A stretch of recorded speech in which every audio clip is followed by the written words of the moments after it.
భారత్ హామీ ఇచ్చిందని ట్రంప్ చెప్తుంటే కాదని ఎందుకని ఒక్క మంత్రి అనడం లేదు. దానికి ఆన్సర్ చెప్పాలి కదా. 5 జెనెటికల్లీ మాడిఫైడ్ ప్రొడక్ట్స్ ఇండియాలో ఎలౌడ్ కాదు ఎక్సెప్ట్ కాటన్. ఏది ఎలో చేయాలి? ఇప్పుడు దొడ్డిదారం దాన్ని ఎలో చేస్తున్నారు. సోయాబీన్ ఆయిల్ ఎలో చేస్తున్నారు. సోయాబీన్ అమెరికాలో జిఎం క్రాప్, అది జెనెటికల్లీ మాడిఫైడ్ కూడా సోయాబీన్ తయారు చేస్తారు. DDGS అంటే డ్రై డిస్టిలర్ గ్రెయిన్ సాల్యుబుల్స్ అని మన తెలుగులో మొక్కజొన్న పొడి అని సోయాబీన్ పొడి అని ట్రాన్స్లేట్ చేస్తున్నారు. సో ఆ మొక్కజొన్న పొడిని మీరు అక్కడ అమెరికాలో కార్న్ అంతా జెనెటికల్లీ మాడిఫైడ్. మరి మీరు జన్యుపరమైన వాటిని మన దేశంలో ఎలౌడ్ కాదు, అందులో ఫుడ్లో అసలే ఎలౌడ్ కాదు. మరి మీరు ఎందుకు ఎలౌ చేస్తున్నారు? ఇప్పుడు దానికి ఆన్సర్ ఉండాలి కదా. DDGS ఎలౌ చేస్తున్నారు కదా.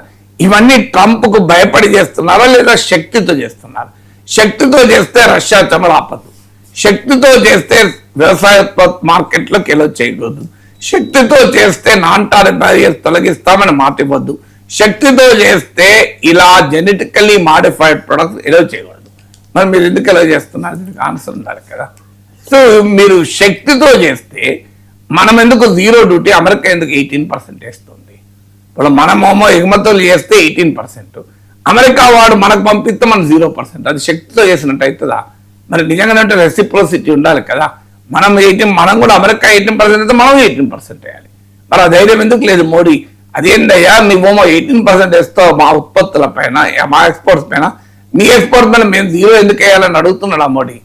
అది ఎందుకు అడగలేకపోతే? శక్తితో చేస్తే అడగల ఇది. తర్వాత మీకు అంతకుముందు ట్రంప్ రాకముందు 2.3 to 3% ఉండే టారిఫ్.